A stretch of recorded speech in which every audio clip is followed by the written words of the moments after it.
Ladies and gentlemen, this is absolutely amazing news, and it's something that it's kind of difficult to get super excited about.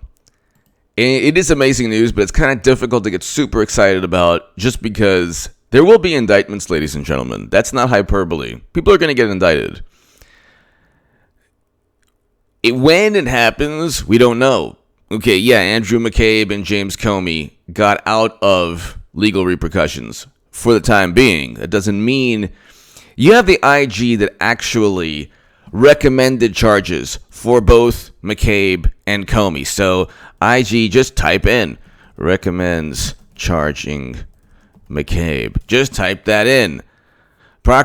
Andrew McCabe, prosecutors recommend that Andrew McCabe, former FBI second in command, face charges. Okay, so you can't really say anything.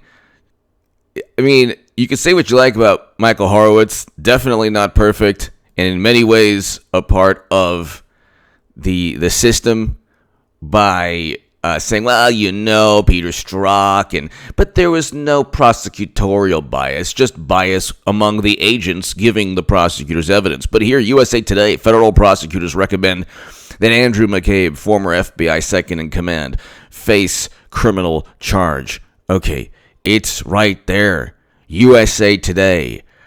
This is September 12th, 2019. Federal prosecutors recommend that Andrew McCabe, former FBI second in command, face criminal charge. Yes, I get it. He didn't. But there's an ongoing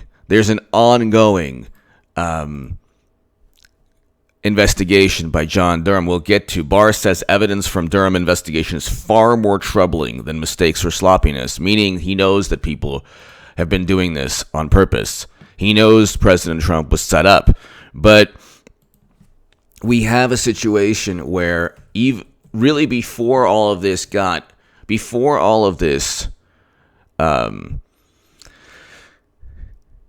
just here, Washington Times, Justice Department IG referred James Comey for criminal prosecution. So both have been referred for prosecution, September 18, 2019. So we have a situation, people, where both the head of the FBI, this is September 18th, Washington Times, Justice Department Inspector General Michael Horowitz said Wednesday that he referred former FBI Director James B. Comey for criminal prosecution this year after concluding he leaked sensitive materials to a friend. They didn't go after Comey or Andrew McCabe because they didn't feel like they could, in this political climate, they didn't feel that they could get a conviction, or they didn't feel that leaking the Comey memos or Andrew McCabe lying under oath was, for some reason, they thought that there were bigger fish to fry. Now you have Barr says evidence from Durham investigation is far more troubling than mistakes or sloppiness. So they have evidence to indict eventually on big things. 18 U.S. Code 371. I write about that in the Federalist. Check it out. One of my articles in the Federalist was shared by Rush Limbaugh on his show for 2 days in a row. Check that out. That's below also. Why is the article talked about why everything to do with the Mueller probe is linked to Clinton somehow? And Rush Limbaugh, God bless him, was saying, hey, this is a great article. Read. The links are below. Attorney General William Barr shed new light on U.S. Attorney John Durham's review of the Russia investigation. He told Fox News' Laura Ingraham that Connecticut's top federal prosecutor is unearthing troubling evidence and vowed prosecutions if laws were broken and a case can be made. The longer this goes, it's going to go past the election. So when I started off by saying, it's kind of difficult because, people have gotten out of it and there's political will involved. In this climate right now, you still have the Democratic Party, let's say, alive and kicking. Its demise is eventual. They will not. President Trump is going to defeat Hillary Clinton again. They're not going to go with Biden. Okay? They're not going with Biden. They will have made the biggest political call, the biggest political prediction of all time. Okay, just like in 2015, I stated Clinton is unelectable and will lose swing states. NPR quoted me. The NPR article is below. Share that article, please, everywhere. To my 5-minute crowd, go ahead and share that article. If you're on social media, I'm not. I suggest just get off Twitter or Facebook or whatever. But if you're on social media, there's an NPR article that quotes me in 2015. So nobody could ever say I didn't accurately predict the 2016 election. I said Clinton is unelectable and would lose swing states to President Trump. 538 in that same paragraph stated that Trump wouldn't be GOP nominee. Who was right? So please share that NPR article that's below in the pinned comment and below in the description. But here, quote, my view is that the evidence shows that we're not dealing with just mistakes or sloppiness. This is William Barr. He's saying the evidence shows we're not dealing with mistakes or sloppiness. There is something far more troubling here, and we're going to get to the bottom of it. And if people broke the law, and we could establish that with evidence, they will be prosecuted, Barr said in the segment of the interview that aired Thursday evening. So I'm going to do a live stream on this. But this is really, really, really, really important. This is by Jerry Dunleavy, April 9th, 2020. This is at 10:51 p.m. So yesterday evening. But this is huge. Durham was appointed last year by Barr to investigate the origins of the Trump-Russia investigation and to review possible misconduct by federal law enforcement and intelligence officials. The review upgraded into a criminal investigation in the fall, giving the prosecutor the power to impanel a grand jury and hand down indictments. People will get indicted. That's obvious. And the statute, the 18 U.S. Code 371 statute, is utilizing. It's when you engage in a fraud, when you try to defraud the United States, the people of the United States, by conspiring to utilize agencies against their stated purpose. Okay, the FBI,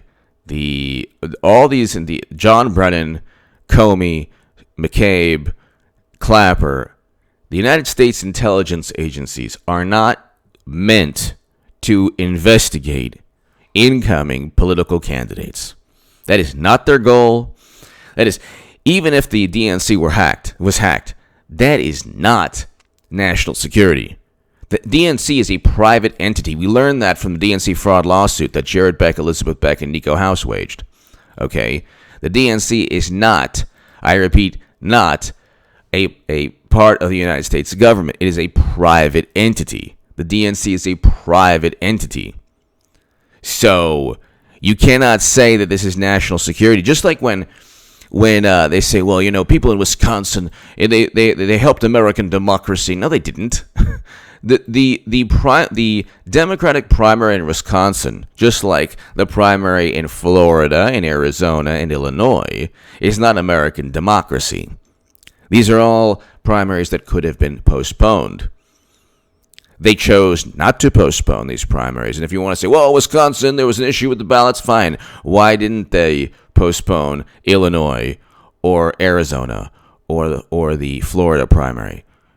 And March 17th, when all of this, the height, as this was becoming, well, actually, no, it was already mid-March, March 17th, a national crisis.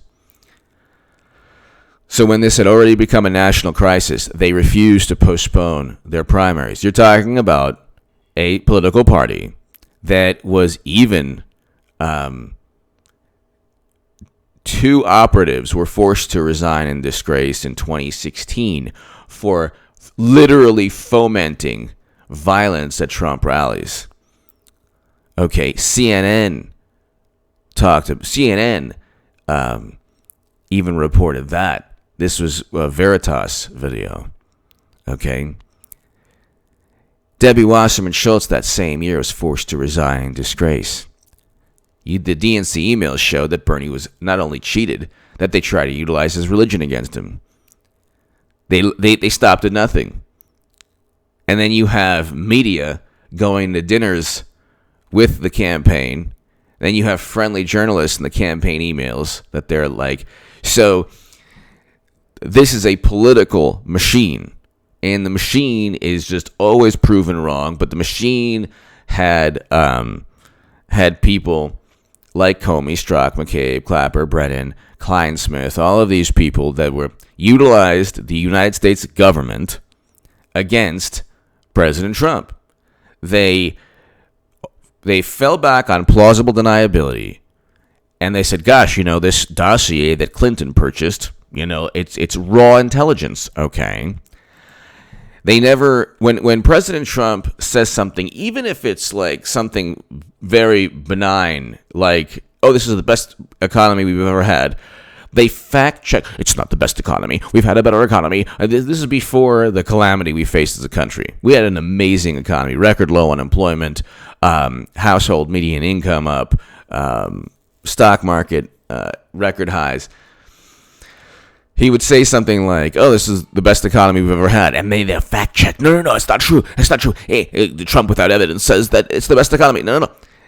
They fact check in the most petulant manner, in the most malicious manner with Trump. With Clinton, not only do they have to write an article, why Clinton needs to be two-faced, actually championing the fact that she doesn't tell the truth.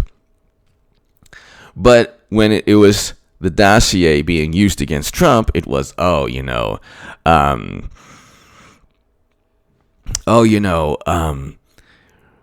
not Democrats without evidence claim that Trump was in a hotel room enjoying an activity that probably Bill Clinton loves. It wasn't that. It wasn't, Democrats without evidence use an unproven dossier. It was, we don't know. We have to continue. We don't know. If there was a dossier about Hillary Clinton, they would say this is made up. There's no evidence here. It's just literally just gossip. With Trump, it's we have to. So they don't say Democrats without evidence claim that Trump worked with Russia. They say, well, we have to connect the dots. And then when they say, well, we couldn't find anything, but there was obstruction of justice, and maybe that's why, they didn't add that. They didn't add any criminal charge to the articles of impeachment. It was all obstruction of Congress, which is not a criminal, and abuse of power. Okay, obstruction of justice is a criminal act, and abuse of power is subjective. So, and then the notion that now that he would have he would have withheld military assistance so to hurt Biden's campaign. All he would have paid $400 million of his own money, Trump, to ensure Biden is nominee. Biden would not even get the popular vote. The reason he did so well in the Democratic primaries is because he's not named Bernie. Democrats have utter contempt for Bernie Sanders, and I'm not just talking about the DNC. I'm talking about the average Democrat. This is the second election in a row.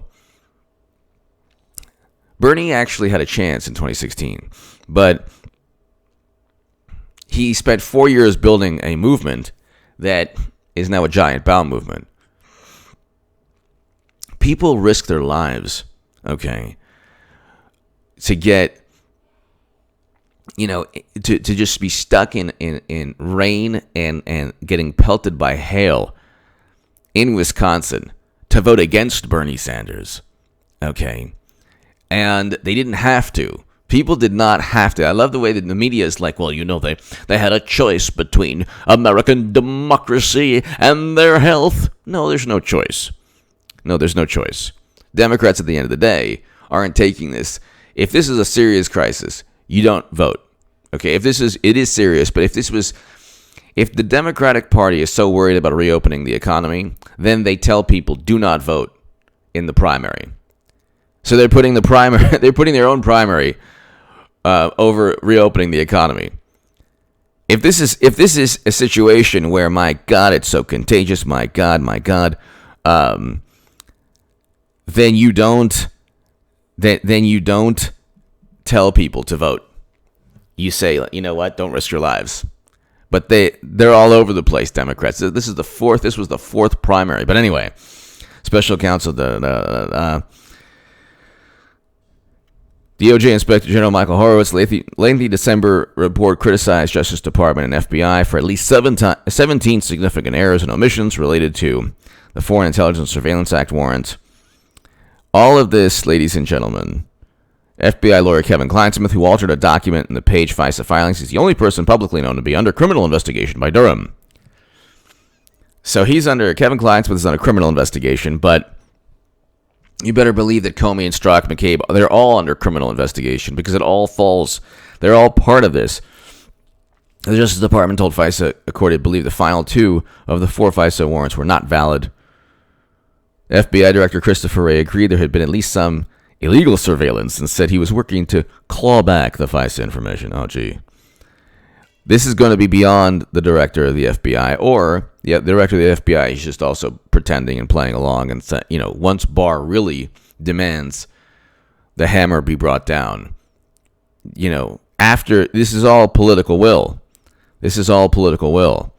So, ladies and gentlemen, William Barr has absolutely stated there's evidence that's far more troubling than mistakes and that people will be indicted. It's taking place, but slowly. It'll be after the election. You have to make sure. Hillary Clinton could become president, I'm telling you. Clinton is the only chance they have. It's going to be Trump versus Clinton, ladies and gentlemen. And give me your thoughts below. Once Clinton loses, the political will be there. Believe me, you'll have people on the left begging for indictments to take place. Give me your thoughts below. Thank you so very much. Subscribe to H.A. Goodman's other channel right now. If you want to support my voice, my Patreon is below. Thank you.